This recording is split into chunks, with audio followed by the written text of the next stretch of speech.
All right.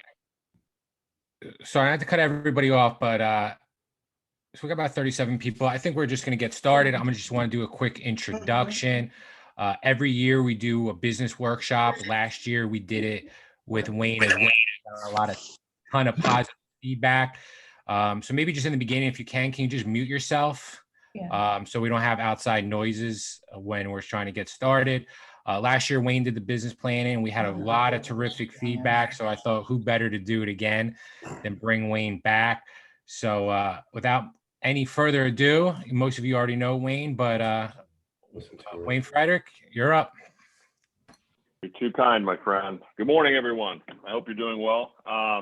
Morning, Carl. Appreciate the opportunity as always.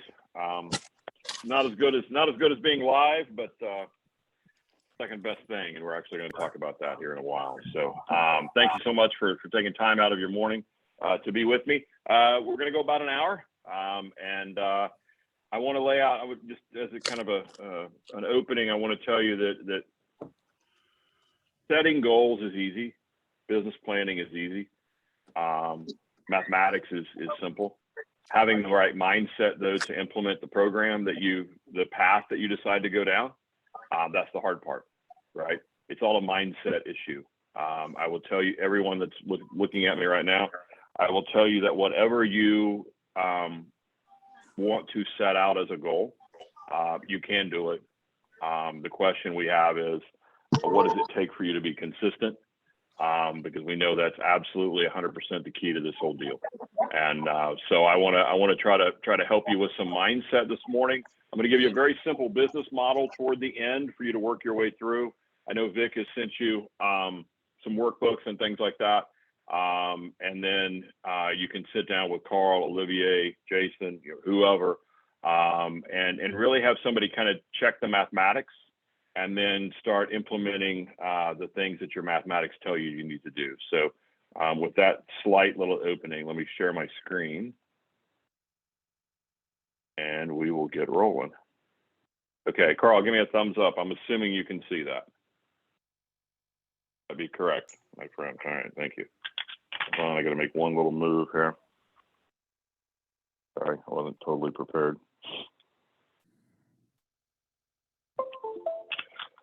Okay, let's get into this. All right, so my goal for this today, all right, is simply this. To help you develop the strategies and 100% the most important thing is your mindset, right? To allow you to do one of the following three things. Now, I've discovered over the years in real estate, I've been in real estate business 35 years. And as most of you have heard me tell the story before, totally floundered for my first 4 years in real estate. And then in year 5, my business took off. My business took off in year 5 because my wife gave me 12 months to either figure out how this business worked or go get a quote unquote real job. And so what really changed for me was mindset. All right. So I want you to be able to have the mindset to do one of three things. Number one, make more money with your current workload. I'm sure there's some of you on here right now. You're totally fine with the hours that you're putting in this endeavor. You just wish you could squeeze more money out of it. Secondly, you're totally fine with the money that you're making. You wish you could get your life back. Try to show you some strategies for that. And obviously, if we're really going to knock it out of the park, you're going to make more money with less work. So one of the things I want to lay out early is this. I do not believe that there is any correlation between the number of hours that a real estate agent works and the amount of money they make. I don't think those two are connected. And I know that is probably a foreign concept to the industry. But if that were a truth, if that were a law, then you wouldn't see people working 60, 70 hours a week at this, making $40,000 or $50,000. And conversely, you wouldn't see people working less than 40 hours a week, making $500,000. Now, are there times when you need to work really hard? Absolutely, 100%. But what you really need to be doing, what we need to be working on is having the mindset of just becoming better, of turning pro, if you will. That's where you start to see the workload fall off. That's where you start to see the income rise. So Pablo Picasso said this: goals can only be reached through a vehicle of a plan, which we fervently believe and upon which we most vigorously act. There's no other route to success. So the two key components of this are, number one, you have to fervently believe in your plan. My plan would probably not be your plan. The way I scaled my business would probably not be the way that a lot of you would scale your business, and that's okay. It has to be something that you believe in. Now, it's one thing to have a goal. It's another thing to layer a business model behind the goal. And then secondly, once you have the model in place, you have to act consistently and vigorously within the model. What I've discovered is most real estate agents really don't have a model. They don't know the mathematics of it. They don't know what to expect. I see it all the time with the online purchase lead game. You hear people say all the time, oh, I tried that and the leads weren't any good. Well, in some of these vehicles, I'll be frank with you, the leads are good. The agents aren't very good, but the leads are good. So you have to take your model, not just your goal, but your model, and get another set of eyes to look at it. See if your expectations are something that you could do, and then you have to go take the action steps that the model requires. My question to you would be, what do you have in common with these people? I mean, these are incredible athletes, right? They're incredible athletes. What you have in common with them is simply this: you have the opportunity to make the decision to be elite. See, I look at what we do as entrepreneurs, as small business people. I look at it as our playing field to be elite, no different than the swimming pool for Michael Phelps, the tennis court for Serena Williams, the golf course for Tiger Woods, or anybody else that's up here. See, they made a decision to be elite. They didn't get there and then go, oh, I probably should start practicing now. I mean, Steph Curry didn't get to the NBA and go, I think I'm going to work on my three-point shot right now. Michael Phelps doesn't wait until 3 weeks before the Olympics and goes, well, I think I better get in the pool. So the thing that they do is they made a decision, I'm going to do more than the average person. I'm going to take this to a level higher than the average person. Now, that's completely up to you guys, okay? It's completely up to you, A, whether you make the decision, and B, what being elite looks like to you. Perhaps it is more money. Perhaps it's not more money. Perhaps it's just living the life that you want to live. But I'm here to tell you today, time doesn't fix this. It's not like, and this was a flawed thought that I had when I first started in real estate. I thought that just over time, you would get better. You would make more money. You would get your life back, right? What I learned was it's not true. It's 100% not true. And so a lot of the work that I have done over the last 20 years with people is trying to identify or at least have conversations with the people that choose to be elite, choose to be more than the average bear, if you will, and then try to help them in that endeavor, right? And he went away. I don't know where Carl went, or maybe he just moved around on my screen. Carl's a classic example of this. You are very lucky to have Carl and Olivier as the leaders of your organization, because they have made the decision to be elite, and you are the benefactors of that. And you get to do exactly the same thing in your business. So I'm going to lay out kind of how this works, what the rules are. So there's a thing called Pareto's Law, one of my favorite things on the planet. Economist Vilfredo Pareto noticed a regular pattern in wealth and income. 80% of the wealth was concentrated in 20% of the people. And the further that he dug in this, the more he realized it was true, that 80% of the wealth was in 20% of the people, and then 80% of that wealth was in 20% of those people, and 80% of that wealth was in 20% of those people, and so on.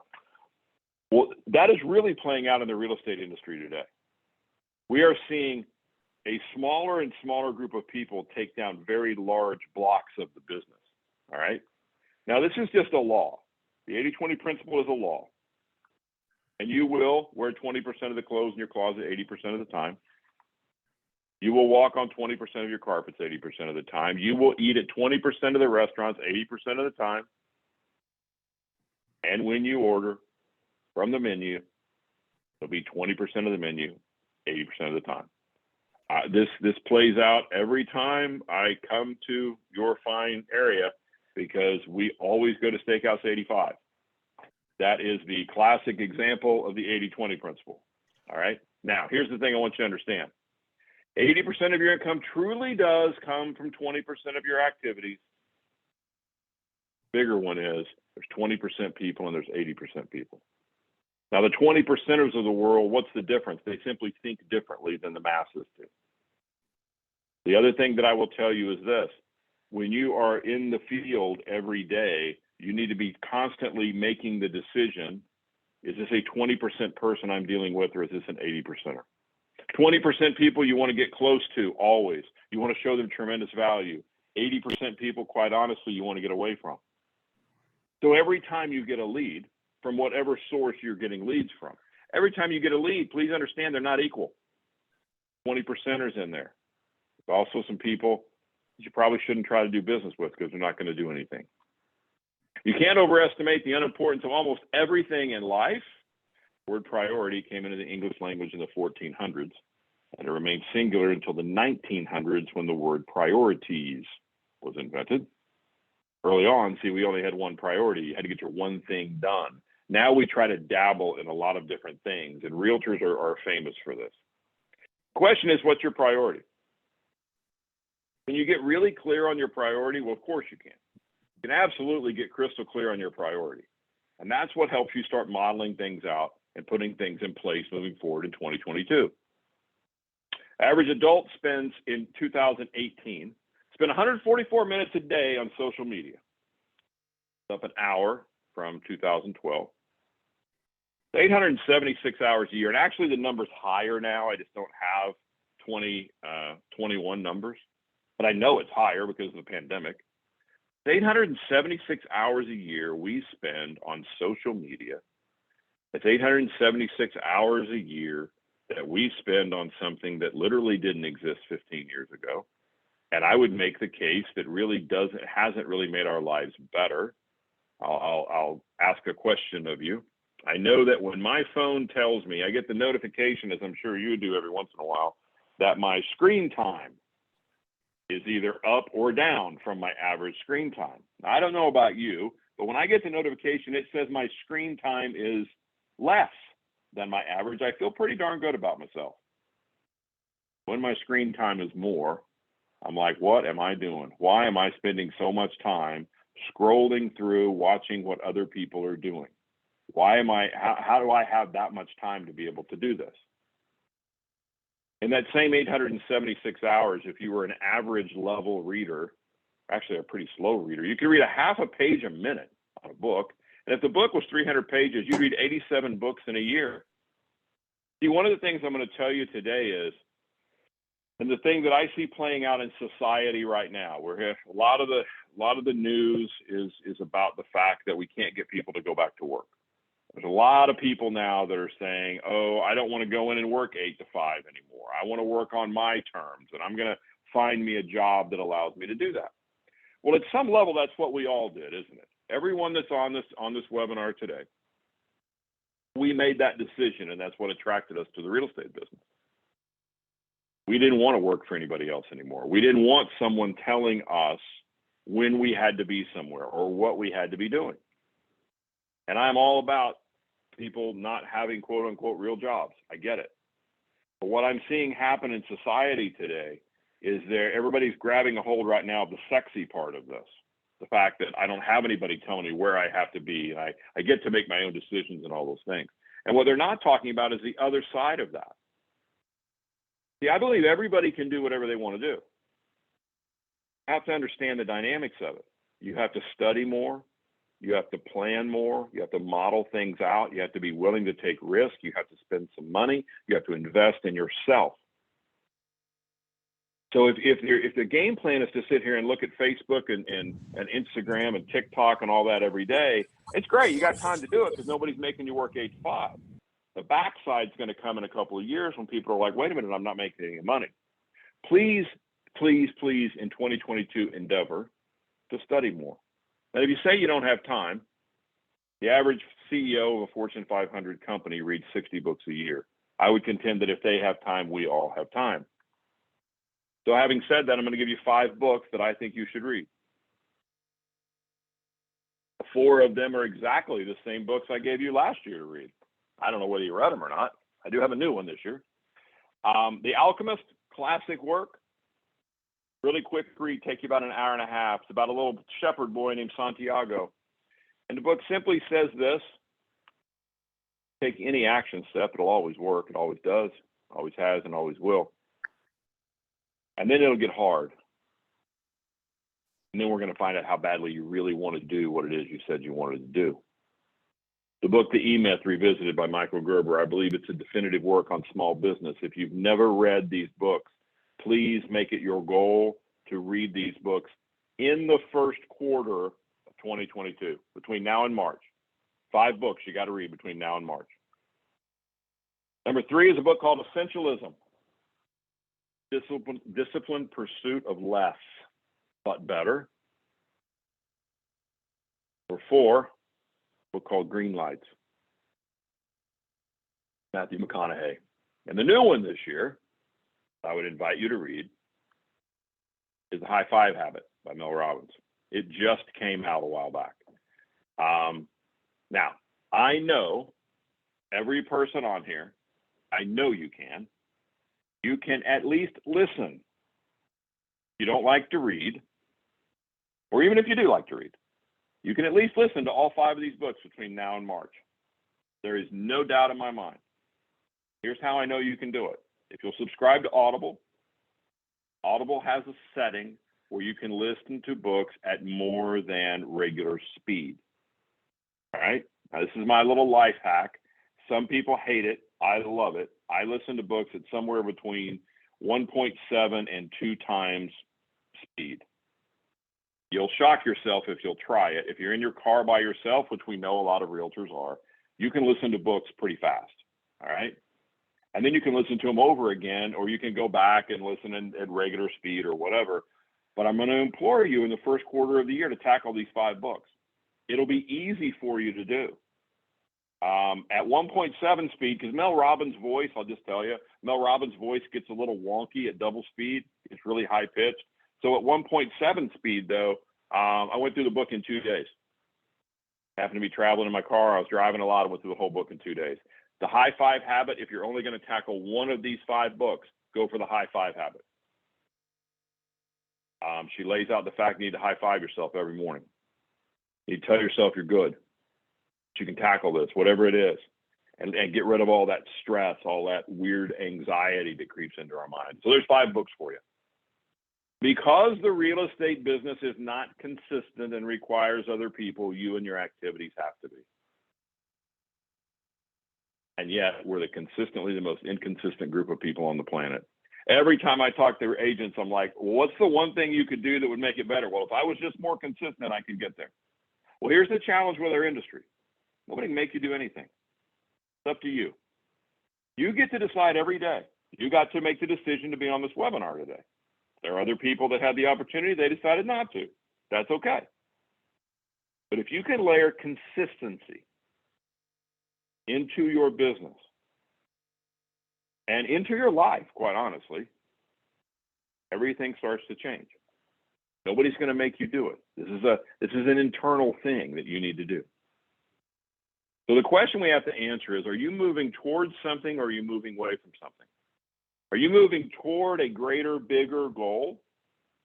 Or are you feeling not too good about where your year ended up in 2021 and you're reacting to that now? I hope that I can help you to become more proactive, because here's what happens. If you're moving away from how you feel right now, what happens with people is as soon as we get some distance from where we are, the old habits start to creep in again, and we get sucked right back down. This is why you see real estate agents' business constantly going like this.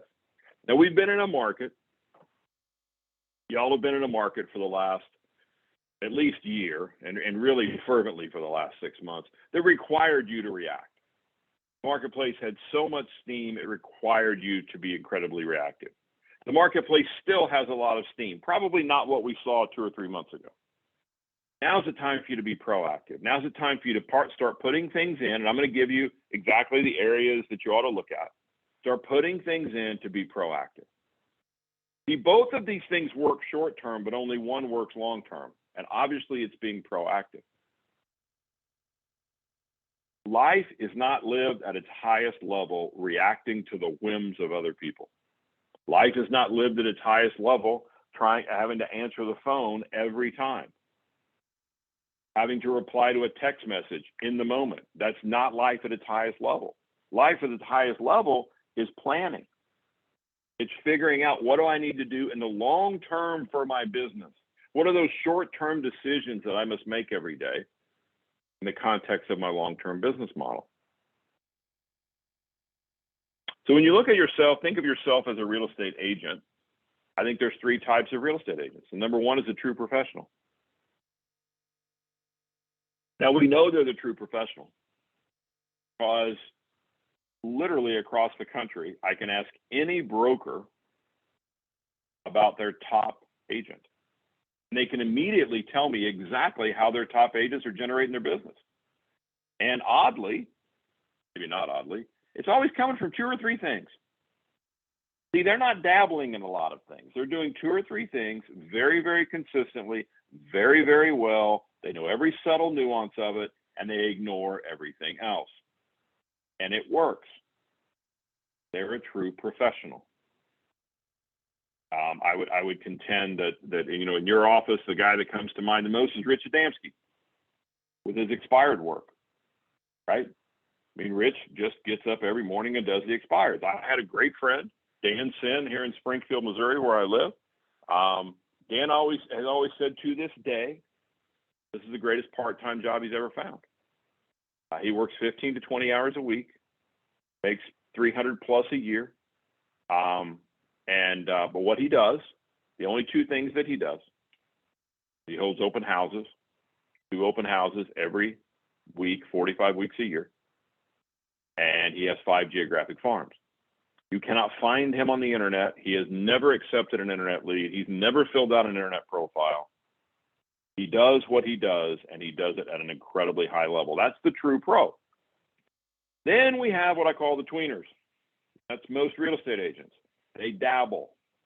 They try this, they try that. It's very easy for a salesperson to sell some kind of widget or silver bullet, if you will, to the tweener. And there's the rookie. They're everywhere and nowhere at the same time, operating completely out of fear and chasing business. Now, here's what I know. Number 1, this has nothing to do with how long someone's been in the business. See, this was my faulty logic 30 odd years ago when I started in the real estate business. I thought that eventually you just become a pro, right? If you do something long enough, you'd become a pro. That's not true. Becoming a pro, mindset, decision that we make. So number 1, we know that it doesn't matter how long you've been in the business.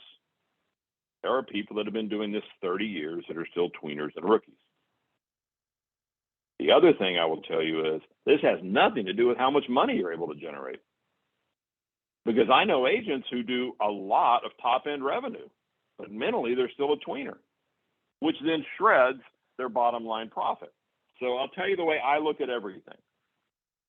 There's only 2 nets There's only 2 nets that matter in life. That's net income and net time. It's the only things that matter. If you were one of my clients, you'll hear me say this a lot. I'll buy you a plaque.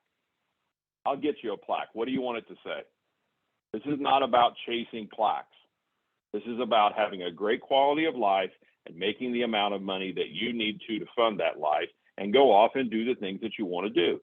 I don't believe it's noble to lose your life in the pursuit of being a real estate agent. I don't. And I think that the pathway for you to get there is to turn pro.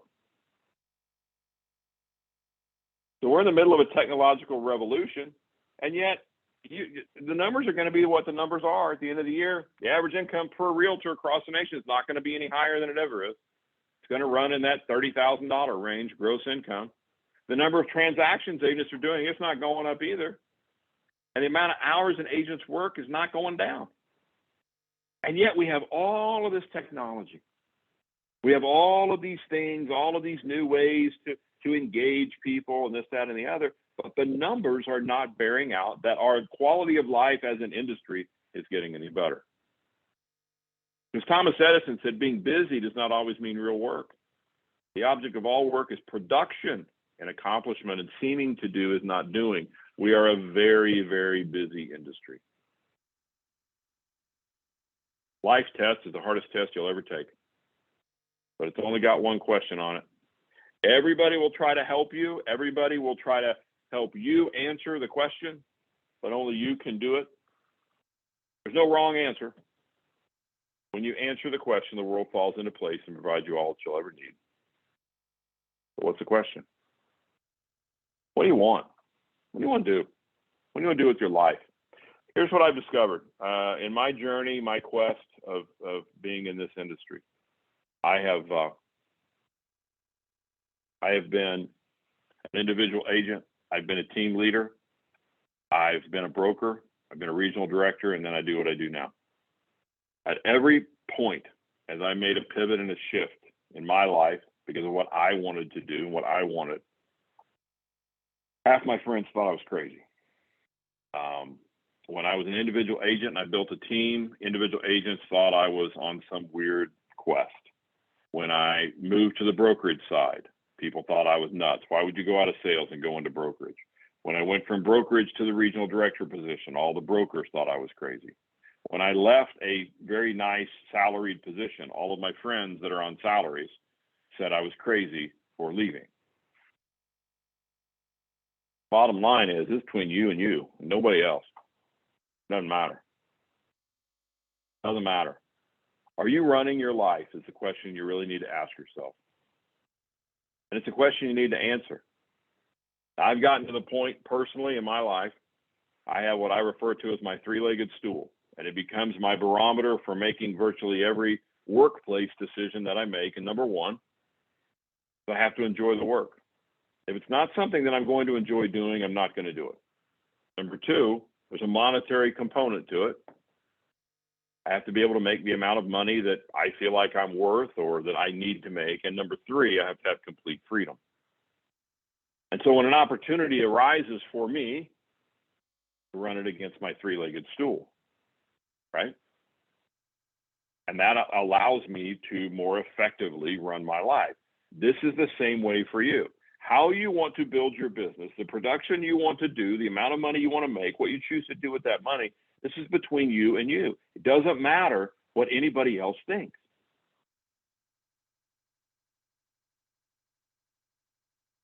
So the bottom line is we all have a life, don't we? As we sit here today on the 2nd of December, we have a life. You either feel great about where you are right now or you're challenged with where you are.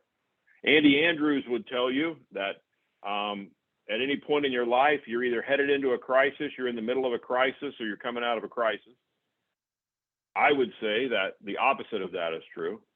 At every moment in your life, either something really great's about to happen, something great is happening, or something great has just happened. The bottom line is, wherever we are, please understand we created it. We did it. Nobody to blame but us, right? You can't blame a boss. You can't blame your parents. You can't blame your kids. You can't blame any of that. We made decisions that got us here. How did we create the life that we did? We did it by our expectations. We solely did it by our expectations. And where do our expectations come from? Well, they come from our thoughts. Where do our thoughts come from? Well, they come from the inputs. See, the world, as it's structured, does not put positive thoughts into your head. Facebook is not a positive endeavor. Facebook will make you second guess yourself constantly when you see people, or Instagram or TikTok or whatever you're watching. You see people living these fabulous lives, and sometimes it makes us think, well, why aren't I doing that? So when I talk inputs, I'm talking reading, studying. Study, read biographies, read about people that are doing what you want to do, because you can do it. I grasped this long ago, that if somebody else has done it, I can do it if I just figure out how they did it and go do what they did. I think there's 3 P's to success, and number one is we have to practice. Again, you're just exactly like Michael Phelps, Steph Curry, anybody you want to name. The elite athlete practices a disproportionate amount of time amount of time they're on the playing field. Once we practice things that we need to be practicing, we also are going to have to go generate business, aren't we? Now, I'm not saying that you need to go practice so you can cold call. That is not what I'm saying at all. But you have to have a lead generation function in your business. Most importantly, you have to learn how to make great presentations. You have to learn to bring value to the table. The shift that I'll talk about in a bit is, in today's world, you have to bring value to the table very, very early. But when you practice, when you prospect and continue every day for a little bit of time every day, a small time chunk, to try to generate new business, when you master presentation, you'll have continual growth in your business. It can't not grow. So we in our industry now, everybody talks about trying to scale, right? I would contend, stop talking about trying to scale and think more about bringing value. See, when you bring value, the business will scale. It has to. The business has to do it. Trust the work that you're doing. And then we get into, somebody that wants to be admitted here, sorry. Then we get into the 3 C's of action. See, the reason we don't take effective action is we're not crystal clear on what we're trying to do. That's the goal, right? That's where we want to end up, year end, wherever. And then once we're clear on what we're trying to do, when we model it out, now we discover the areas we need to be confident in. And when you're confident, you'll be consistent. See, I believe that the only reason that we're not consistent as an industry is we're not confident in the activities that we need to be because we don't practice enough. So it's this self-fulfilling prophecy, right? That will allow us to take the proper action for ourselves. Maybe it's upgrading your past client system. Maybe it's out actively lead generating. Maybe it's purchasing business. I don't know, but you need to go off by yourself and figure out, I want to run my business this way.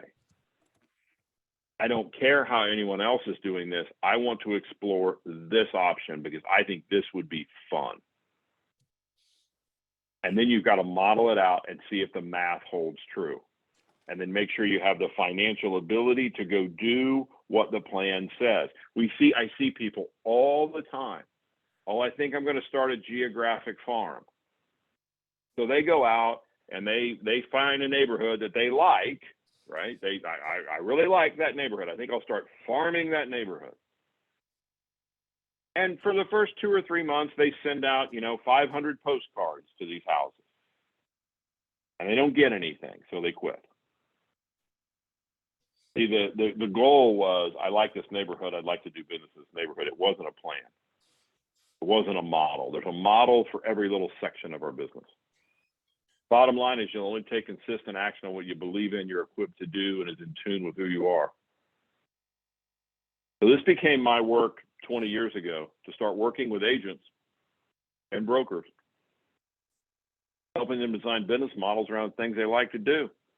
Because I know that we'll only consistently do the things we like, because that's where confidence is. See, I think that you're confident in everything that you're consistent in, and you're consistent in everything that you're confident in. And when you're not being consistent, you're just not confident, and that's because we haven't practiced. Biggest challenge in growing any business, I don't care whether it's real estate or anything else, is being intentional. And that means just waking up every day and doing the things that we need to do. What's the simplest business model you could ever write? Be good, be nice, and stay in touch. That's it. Be really good at what you do, focusing on the consumer. Be really nice to everybody. Stay in touch with your people. Stay in touch with your people. Look, I will tell you this. If you're good at this, at being a realtor, you're going to do all the work in most of your transactions. Get over it. How much should I take? Stop complaining about other agents and what they're not doing. Get over it. 20 each. Do the work to protect yourself. Do the work to protect your client. Pretty much take 2 on an average pain level, so it'll be 200. I don't know who. Somebody needs to mute, and I don't know who it is. I don't wanna hold my head up. Hope they'll mute here in a second. Second part is be nice. Be nice to everyone. Be nice to the other agents always. To me, one of the hardest parts of being a real estate agent is doing a transaction and knowing that you did all the work, and then turning around and thanking the other agent at the closing and saying, gosh, I hope we get to do this again. Be good, be nice, stay in touch. It's all you really need to know. So the question is, how good are you? In today's world, you're always competing, even if the competition is faceless and nameless. In a competitive environment, there's only three things that are going to separate you from any other realtor that I talk to. There's only three things you got. Number one is your processes. People refer processes, they do not refer people. Number two is your materials. Do you have the proper materials in place to differentiate yourself early when I first meet you? Because that's a shift that's happened with society. If you don't knock my socks off when I first meet you, probably not going to get a chance to knock my socks off later on. Lastly is your dialogues. So if you want to go do more business, if you want to do the same amount of business and get your life back, whatever it is you're wanting to do, focus in on these three issues. Make sure that you're taking people through your process every single solitary time, regardless of where the lead comes from. Make sure you have materials that validate your process, and make sure that you're working on a regular basis on your dialogues, because dialogues ultimately are what separate us. Guys, at this moment in time, as we sit here at the end of 2021, real estate sales is still a nose-to-nose, chin-to-chin, face-to-face, voice-to-voice business. How's it going, brother? You good? So I got there is a lot of money being played to try to do away with that and take it online. There's a lot of money being played. Millions and millions of dollars is being played. Whoever is not muted, would everybody please check and make sure you're muted? On this one, I have a stain here. Please. Wayne, Your I know message who to it is. Kareem says, I'm here, ready to. I know who it is. It's Kareem Ramos. Do you have controls, Wayne? I do. There you go. Perfect. Thanks. I did it. We're good. Okay, you bet. Sorry about that. Okay. So do materials matter? So the picture here is of a client of mine in Cypress, Texas. And I was imploring her that every time she did an open house, to have materials out. And she fought me for a little while. And then she sent me this text one day. I'm hosting my open house. I'm not holding back, and I'm putting everything out there. I even printed a list of open houses occurring today in the neighborhood to hand out. A little while later, she sent me this. I already picked up one buyer lead. Then later in the day, she said, you're so right. People are eating this stuff up. 3 buyers picked up, and they loved all the info. Materials matter, guys. Materials separate you. I hope that everybody has fabulous materials, but make that an action item. If you don't, make it an action item to go back and take a look at your materials. I don't know why that slides in there again. All right, let's talk about the tweener. Every business, there's 3 buckets of business: advertising, referral, and prospecting. Every business operates in one of the 3 buckets or all of the 3 buckets. Okay, this is not a real estate issue, but as real estate people, we tend to want to work by referral. Here's the dynamic of working by referral. I'm going to go through the model here in a bit. You need 250 to 300 people in your universe to run a really, really nice business and not have to worry about it anymore. If you don't have 250 to 300 people referring you business that you're in flow with more than 24 times a year, you're going to have to either prospect your way to that, or you're going to have to spend money and purchase leads, as we know a lot of people are, to bring those people into the fold so that ultimately we can build a referral-based business. Now, within the prospecting realm, there's about 8 to 10 different strategies you can use. On the advertising side, you know, it used to be, for those of us who've been around a while, it was homes magazines and newspaper ads and various things like that. Right now, that play is purchase business. A lot of people are trying to drive a tremendous amount of business through Facebook. I'll be honest with you, the stats from NAR tell you that so far, without a prior connection to you, it's not gaining a lot of traction. So less than 1% of the time, without a previous relationship with you, do you acquire a client via Facebook. In the middle of all this is tweenerland. It's where tweener realtors live.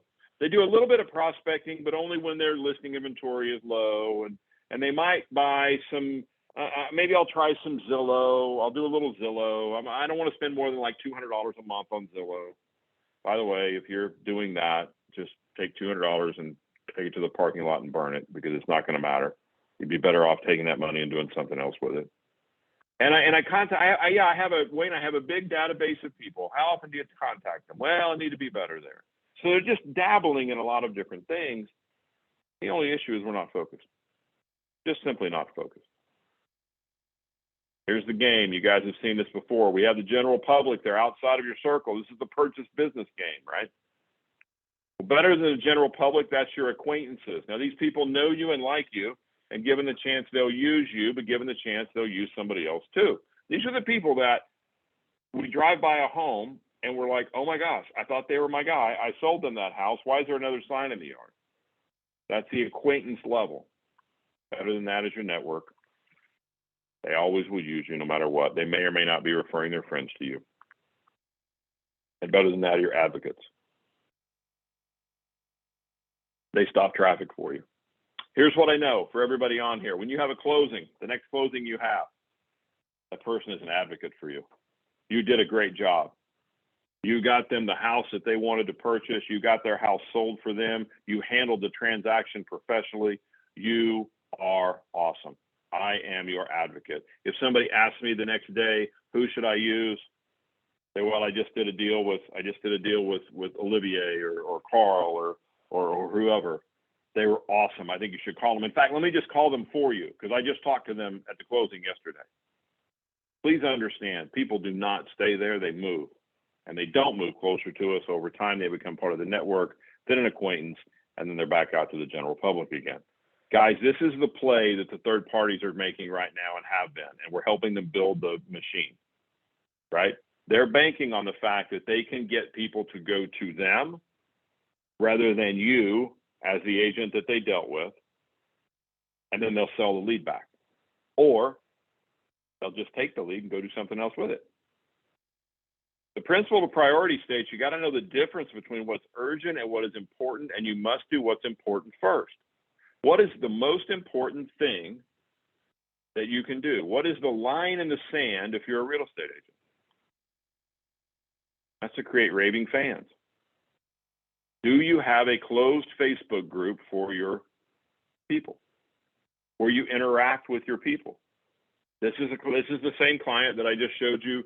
I just showed your information from the open houses. I've been working with Jen now for a couple of years. Her business has more than doubled. She is in such flow with her people. It's amazing. And they're posting all the time on Facebook. So if you're going to do a Facebook play, my suggestion is you start a closed Facebook group for your people. This is where she does drawings and giveaways and all these various things for her people. Look, there's three issues to all of us in life. Number one is our skill set. Number two is our disciplines. And number three is our habits. Any shortfall or frustration that you have with your business, with your life, whatever, can be traced back to one of these three issues. So what I want to propose to you is that you make a really earnest attempt to embrace what I call the power of 15 in 2022. You can change your life 15 minutes a day. There's no doubt about it.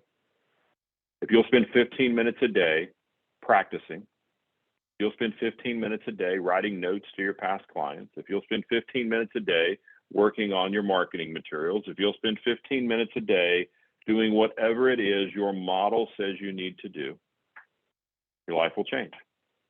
No doubt about it. If you've always wanted to work out, for some reason you can't seem to work out, set a goal to try to work out for 15 minutes a day. Now, what will happen is you will say, immediately people go, well, what good's 15 minutes going to do? It's going to create the habit. That's the key. And then always beware of the rule of two. The rule of two says, don't let more than 2 days go by without you spending time in the power of 15. Don't let more than 2 days go by if exercise is one of the things on your list. Don't let more than 2 days go by without you going to the gym for at least 15 minutes, or at least going on a walk for 15 minutes. Don't let more than 2 days go by without you sitting down and writing thank you notes to your clients, or thinking of you notes, or picking up the phone and calling a few of your clients, or enhancing your scripts and dialogues and practicing. See, if we just break everything down, just break it down, and we go from the annual goal down to the daily goal, we discover two things. Number one, this is not 80 hours a week. And number two, you can see great scalability in your business. It represents everything you could ever know, do, and have. And the bottom line is we're never going to know everything. We're never going to do everything. And you're never going to have anything. So stop trying. You only need to know, do, and have those things that are in the context of your business model. This is a very freeing thing. You need to learn to say no. I don't want to do that, right? I give people the right every time. You don't have, I'll lay out all the possible ways you could do this. You can say no to almost all of them. You just got to pick 2 or 3, and then we're going to go crush those. Being good at something is the enemy of being great at something. The fox and the hedgehog. Foxes are awesome at parties. They can talk for a little bit of time about a lot of stuff. The hedgehog knows what they know. They just say, and they say no to everything else. If you study incredibly successful people, what you'll discover is they stay in their lane repeatedly over time. You've got to have a passion for what you're doing. You've got to believe you're going to be the best in the world at it. And you've chosen real estate sales as your endeavor to be elite. You've got to understand the economic numbers. And when you push those 3 things together, you will have this, as Jim Collins referred to in Good to Great, your big honking audacious goal. If you take any one of those 3 components out, you'll just have a goal. You take 2 of them out, you'll have an idea. So make sure as you move into 2022, you are very passionate about what you're going to try to do with your business. Achievement keys, you got to know what you're good at, guys. What are you good at? Where are those places that you shine? Where's your sweet spot, if you will? You got to have knowledge. You got to have both factual knowledge and experiential knowledge.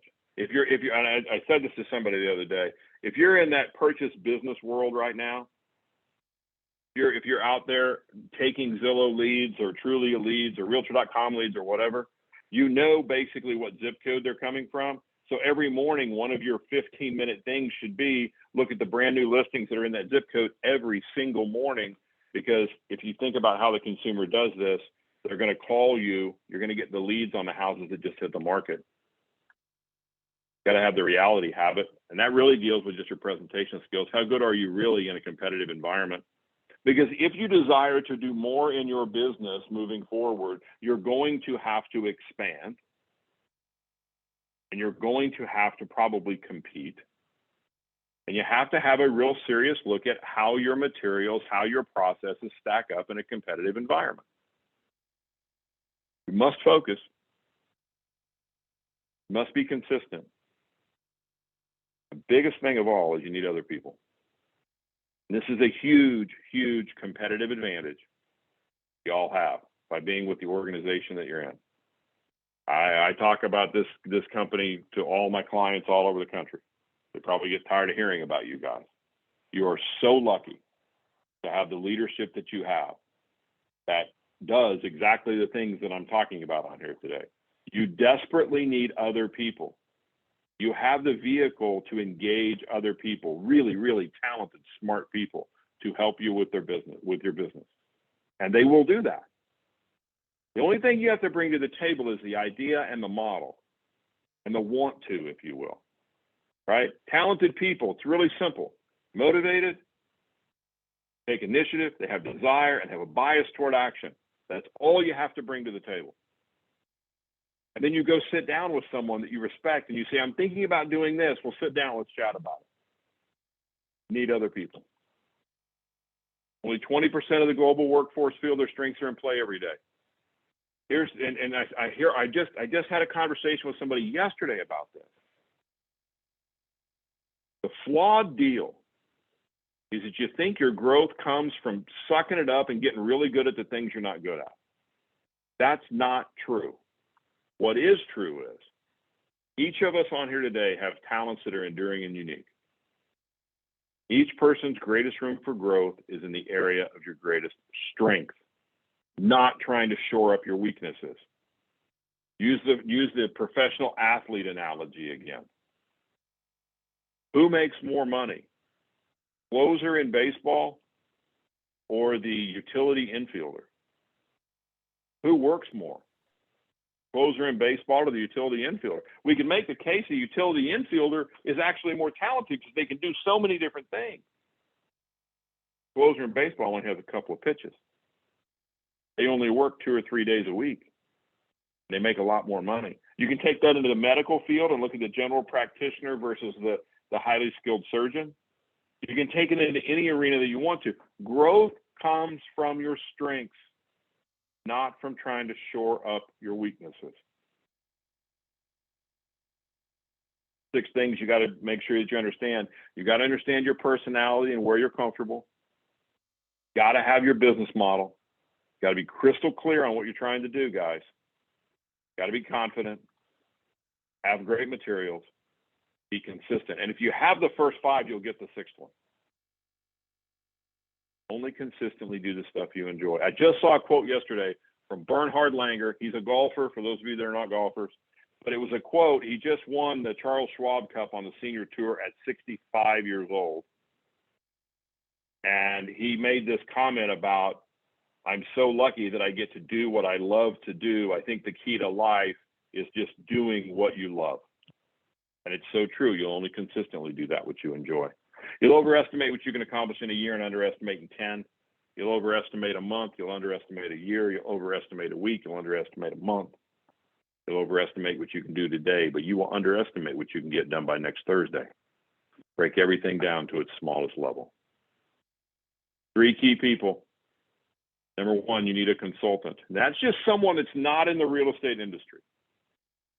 All right, that's not a hired gun. That's not what I do. That's someone you can find someone that you respect, that's a business person in another industry, and tell them what you're proposing to do in real estate and see if they have a different take on how they might do it in their business. One of the challenges with our industry is that we always end up with real estate people talking to real estate people about real estate stuff.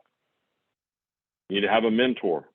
See, once you get your business model dialed in and you say, hey, this is how I want to do this, then to me, I would go to Carl or Olivier and I would say, who can you hook me up with that's already done it this way? Find me somebody that I can check off with that's actually running their business the way I want to, and they're farther down the road. And then lastly, you're going to need a peer partner. That's somebody in there at the same level you are, plugging it out, somebody you can check off with on a regular basis. 3 kinds of time in life, guys.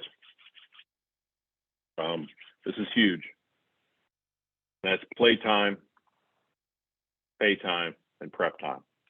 We all want high quality, high quantity playtime. For me, I want to go play golf when I want to play golf, right? I want to go on the trips I want to go on. I want to do the things I want to do, and I want to do it a lot.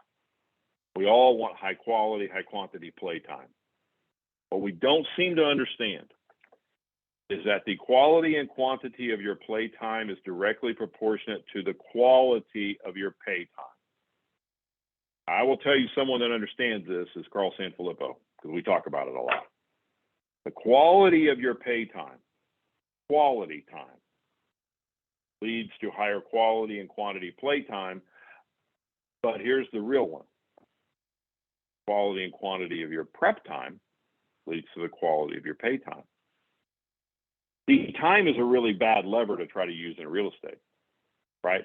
Try to work a bunch of hours to make sure that I get paid. If you'll go become better in preparation, get your time back, and then you can go do the things that you really want to do. Follow the model of the elite athlete. The elite athlete practices a heck of a lot more than they're actually on the playing field. Issues that we're currently dealing with. We got an 8-year market run. The thing has been going crazy. The number of leads that are being generated is astounding. There's about 100 million leads, be about 6 million transactions this year. Amazon is doing to shopping malls what online is trying to do to the realtor community, basically make the realtor community go away, because that's what Amazon has done with shopping malls. Interestingly, in the whole realm of Amazon, what has made a huge resurgence is boutique shops. I'm proposing to you that you need to take a boutique level of service into your real estate business moving forward. Oops. Some other market trends. We have what I now call a scrolling society. We go through our phones on a constant basis and we scroll. And if something doesn't get our attention in the very beginning, we move on. Well, that started on phones. It's now working its way into every other thing that we do. We have had an explosion in realtors. There's a lot more realtors now. So now we're a little more of an interchangeable piece. If you don't knock my socks off in the very beginning, I'm going to move on to someone else. No longer can you build rapport over time, folks. The old model we always had, like for open houses, would you please just sign in? And then the idea was I would follow up later, see if I could build rapport with you. It doesn't work anymore. It never did work really well, quite honestly. You have to learn the skill set of engaging people and showing value with your materials and your processes the first time I talk to you. That takes practice. It takes role playing. It takes all these things that we don't like to do. Value shown in three ways: initial conversation dialogue, then following that up with materials, and then enrolling those people into a process that you use every single solitary time.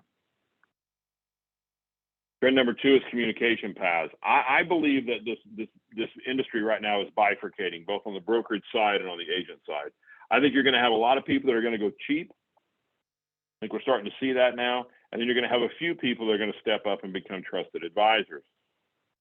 What I will tell you is this: the more online communication we do, the more your value proposition becomes diminished. It's really hard for you to be my trusted advisor if I never get to talk to you, because we're still human beings. There's still a food chain of communication. Face-to-face is the best. I would contend now, because of Zoom and FaceTime, this is the second best way to communicate. Third would be phone, because it's two-way. Then would be video, sending a video out to someone. And then texting. And lastly, email. So I would challenge you that if all of your communications, or the vast majority of your communications with your clients right now, are text and email, you need to grab a hold of video. You need to start doing Zoom. You need to do FaceTime. You need to make sure that they're seeing you more. You need to make sure that you're going through the contracts with them and all of these things, because it's shredding your value proposition in the field. You get paid for strategy and communication, guys. You don't get paid for information anymore. The public has the information. These are the subtle changes that I see going on in consumer behavior that the industry is not realizing is happening yet. And it's going to sneak up on us like a thief in the night. The more important the topic, the more personal the engagement should be. Okay, there's two components of business planning. One's emotional and one's mathematical. Goals are one thing, models are something completely else. I'm going to run through a really simple model. I'm going to show you one really, really, really important thing that I want you to do with this model, and it'll tell us how well you're doing, all right? Everything will fly or die on paper. You'll model things out. It'll either come screaming off the page, I need to go do this, or it'll come screaming off the page, that would be a bad decision. You've seen this sheet before. I'm going to walk through it, but I'm going to tell you something that I've discovered over the last month in doing this with a lot of different people, and it has come screaming off the page. This, to me, is the basis of your model, right?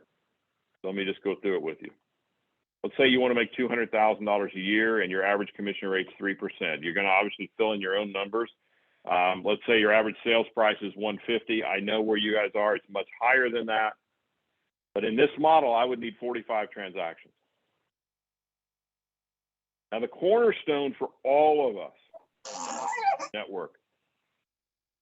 So here's what I want you to put in. How many people are in your network? The model says they each know 5 people in the course of a year who will do a transaction. And we model, and that would give us, in this case, 500 potential referrals.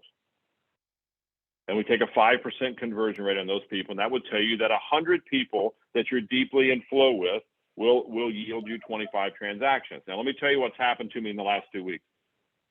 I've run this model past between 45 and 50 real estate agents. I was in a couple of offices last week. Model's 100% accurate. So I will tell you this. You take the number of people in your network, in your sphere, and you multiply it by 5 and take 5%. And if you're not doing the number of transactions that this very simple mathematical model tells you should be doing, your number one go-to action item is upgrade the number and quality of contacts to your past clients. I had a couple that I was meeting with. They've been in the business a year and a half. They had done 24 transactions from their sphere of influence a year and a half into the business. Model said they would have done 25. And they looked at me and they said, okay, next year we want to go to, like 40 transactions. And I said, it's not going to come from here. You're going to have to add something else in. You're already maximizing this play. So I want you to do this math. When you look back on 2021, how many of your transactions came from referral or from past clients, and how many people are in that universe, and see if you're already maximizing that, okay? And if you're already maximizing that, that means you are contacting the prescribed number of times that you need to with the value that you need to. For a lot of people, this is the only space that they ever need to do their work in. They just need to upgrade the past client systems. Be good, be nice, stay in touch. Everybody on here is really good. I know you're good because you wouldn't be with this operation if you weren't good. I know most of you, a lot of you, you're very nice people. But if you don't layer the third leg in, which is stay in touch, this number will probably not be proportionate to what it should be. If it's not high enough, here's how you look at it. These are the, look, guys, these are the 5 big buckets of business. There's a bunch of variations within it, whether we're purchasing leads on the internet or whatever. But if you're first, when you go back to this right here, if this number is not what it should be, and you're already contacting your people as much as you think you should be, then we've got to go do something else. Or if this number right here, it will not get you where you want to go. Let's say you want to go to 50 transactions next year, where you're going to have to look at another source of revenue. Let's say for sell by owners, if you did 3 a week, 50 a year, or 50 weeks a year, that's 150. Expireds, I know Rich did a session on expireds in Hamilton not too long ago. If I called 5 a week, 50 weeks a year, times 0.75, representing that 25% of the expired listings really are done with the process, that'd be 187 generated leads. If I do 20 open houses a year and I average 5 people in open house, and we figure that half of those people really aren't any good, that's 50 more leads or contacts. If we get an ad or a sign call, somebody calls us off of something they see, we get a half of one of those times 350 days, figure that 60% of those are non-starters, that's another 70. If you play the internet game at all, if you purchase the business, right, figure that 80% of those people aren't any good, that's another 70. That's 527 generated leads, same 5% conversion rate. I mean, throughout all of this, what we're acknowledging is that 95% of the time we don't get the deal. We don't get to the pay window. That's 26 transactions. And the thing to focus on is, am I taking the action steps? As I said earlier, am I being proactive in my business? Am I doing the things that I need to do? Am I making the contacts through whatever vehicle I decide to? Am I making the contacts I need to? When we total up 26 and 25, we now have a business model. Now, the next level is, do I know how to do these things? And that's where the practice and the training piece of it comes in. And then ultimately, we just break it down to what your perfect day is. And you block out the time to do the things that you know you need to do for your business model. And then when someone calls you, it's like, well, is this more important than what I already had planned? So many realtors have incredibly reactive business models, and I don't understand it. When you need to get to the point where when someone calls you, it's like, I could fit you in here or here, which works? And if that doesn't work for them, it's going to force you into that conversation. of whether you need to cancel something you had scheduled so that you can go meet with these people. What I hear repeatedly, I do a lot of work with a lot of teams on Zillow. What I hear repeatedly is people are setting appointments immediately, like that's the win. And then they back in to try to qualify the people, if they qualify them at all.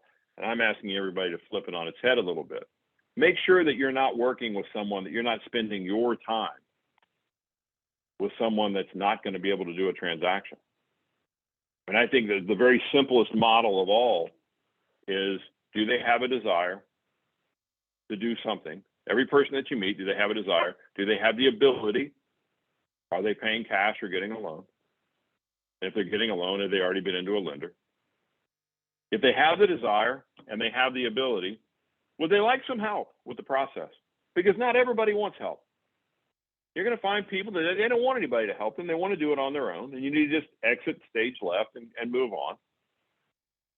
And then lastly, well, could I interview to be the person that helps you? Now, obviously, when you're working with referrals, you already have the fourth piece of the puzzle. But it doesn't mean that you don't take that same referral through the first two levels of this. Do they have a desire? Do they have the ability? I mean, so many people I hear every year, and I have for years, like, well, it was referred to me, so I had to work with them. No, you don't. You don't have to work with anyone. You have to learn to take people through a process. Trust your processes, guys. It's the one thing you can hang your hat on. As you move forward in 2022, it's all about process. It's all about the processes that you need in place. It's all about learning what you need to learn. It's all about living a fabulous life in 2022 and moving beyond. It's about not working more hours, but yet generating more income. It's out there for all of us. Choose to do it, and you choose to trust the work. It's a mindset. Now, I know statistically, I will just tell you, less than 10% of the people on here right now will make the decision. That's the reality. 10% of the people will make the decision, this is the year that I'm going to get after it. I hope it's you, because it doesn't happen by happenstance. It's a decision, and it's out there for everybody. The hardest struggle of all, said Charles Schwab, is to be more than the average person. Then from The Alchemist, to strive to become better than we are, everything around us becomes better too. The more you work to become better, the more you work to become a more talented individual, the cooler people you get to hang out with. Talented people know talented people. They know it when they're sitting across from them. Go be better. Make 2022 the year that you decide to get after it. You decide to see this explosion in your business, if that's what you're trying to do. Again, if you're totally fine with the money that you're making, then let's work on getting to where you can make that amount of money in less time, because there's no correlation in the amount of money that you make and the number of hours that you work. To move forward, number one, be really, really clear on what you're trying to do. Be very confident in the activities that you go on. Incredibly consistent, and make the decision to make 2022 the year of your dreams, because it's out there. It's out there. I've lived it. It was a decision I made 1990. My income went up 400% in a year. It was simply a decision. And then since then, it's been a series of decisions to try to make sure that every day when you wake up, you can't wait to go do what it is you do, because you love every stinking minute of it. I got to quote my father in closing. Dad told me one day, he said, I never worked a day in my life. Everybody always told me your dad's the hardest working guy I've ever met. And what my dad said was, well, I never work because this is not work. This is fun. I love this. You have that level of joy in what you're doing, but it's out there. So go get after it. All right. Thank you guys very much. I'm going to open this. I'm going to stop sharing here for a second. I don't even know who's still left on here. All right. Any questions you want to fire at me? You can unmute yourselves now. Wayne, Heather would like you to share the PDF of an agent's perfect day and prospecting marketing plan. I can do that. Perfect. Anyone Thanks, else? Trevor. Questions? Again, I have another question actually. About that fan page that you shared from the realtor down in Texas. What types of things is she putting in there for them? Obviously, I'm assuming it's all closed clients, whether they're sellers or buyers, but is she doing like monthly homeowner checklists, or what is she doing to kind of engage them while they're in there? Let's see. She just did, I think it comes up this weekend. She's doing a shop and drop, or drop and shop for her clients. She has contracted with a daycare that her clients can take their kids and drop them off for free daycare while they go shop. She rented out a movie theater a couple of weeks ago.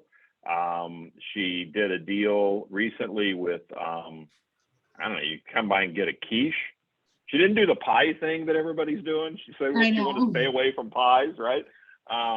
She does things like that. A lot of times she'll go in there and she'll post a Starbucks QR code and say, hey, go get a Starbucks on me, or go get a Dunkin' Donuts on me. You know, traditional things. I think she's doing a Santa Claus event. She rents a snow cone truck every year and asks her clients to come by. Just ways of just staying engaged. It's really not, I'll be honest with you, if you go to her page, it's not real estate specific. It's more just, you guys are awesome clients. And I mean, I think you could even add people who maybe aren't clients of yours yet, but they've sent you multiple referrals. They're still an evangelist for your business, kind of thing, right? So I guess the follow-up question to 100%. that would be, you know, everybody's invited to a million groups in Facebook, right? We're all added to stuff without even being asked. So what do you think would be good language or call to action to get those people to initially join in and engage? Because if you're giving them good content, right, and they're going to stay, but I think getting them there initially sometimes is hard too. So I'd love any pointers. You know, it's a great question. So a lot of this goes back to one of the things that Jen embraced when I started working with her were client surveys. And I don't know if y'all use those or not, right? That every time she does any contractual paperwork, client survey is part of what they fill out. And then she tells them that, hey, I'm going to invite you into my closed Facebook group. It's just my way of keeping in contact with people. So when you get the notification, please let me know. Okay. And listen, this closed Facebook group is part of a much bigger play, right? She has a quarterly event where she just invites everybody in. This Facebook group is just her way of just dropping little things on to make sure she keeps top of mind with her people.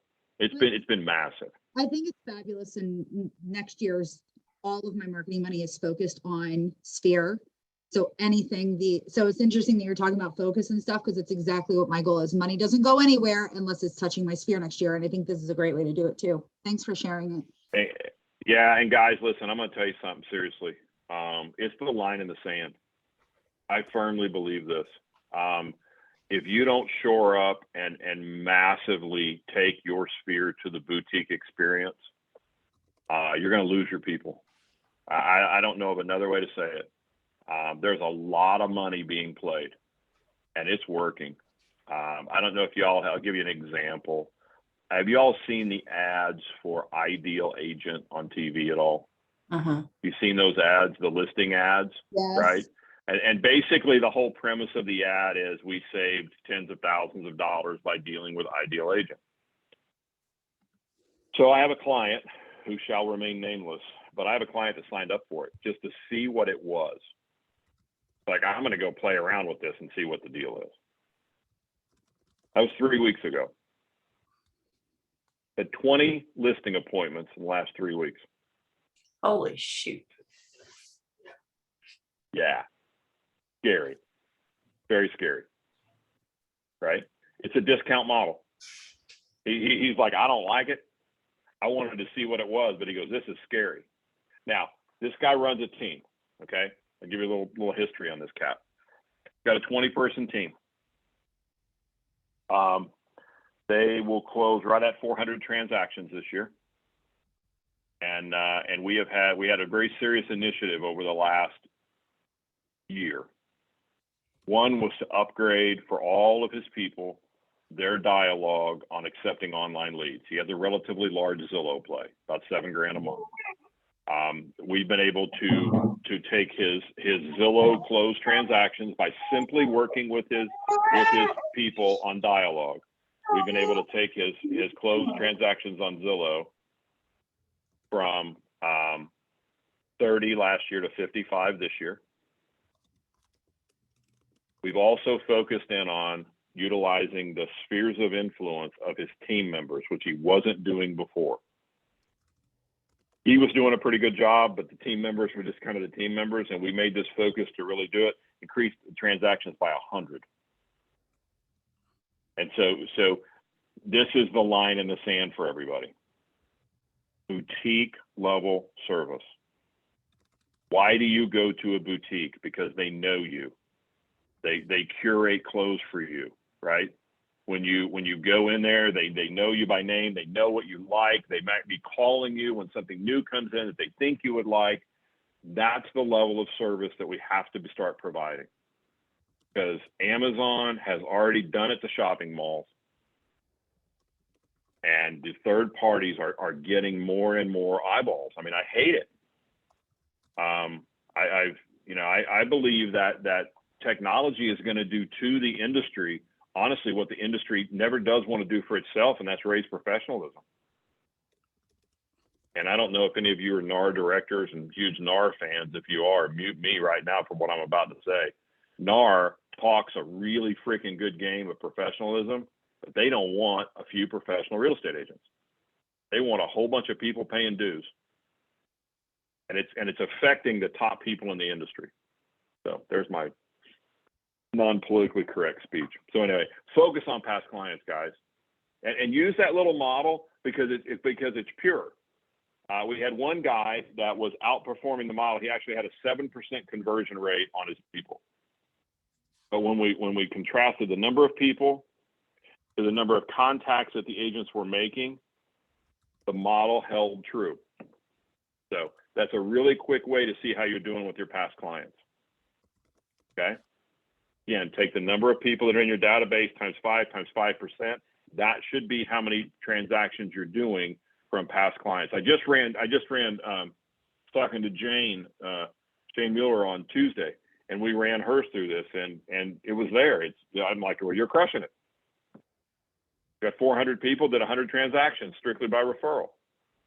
Now, if you have 400 people and you only did 25 transactions, either the messaging is off or the number of contacts is off, or you have a bunch of people in there that don't really know you, like you, and want to deal with you.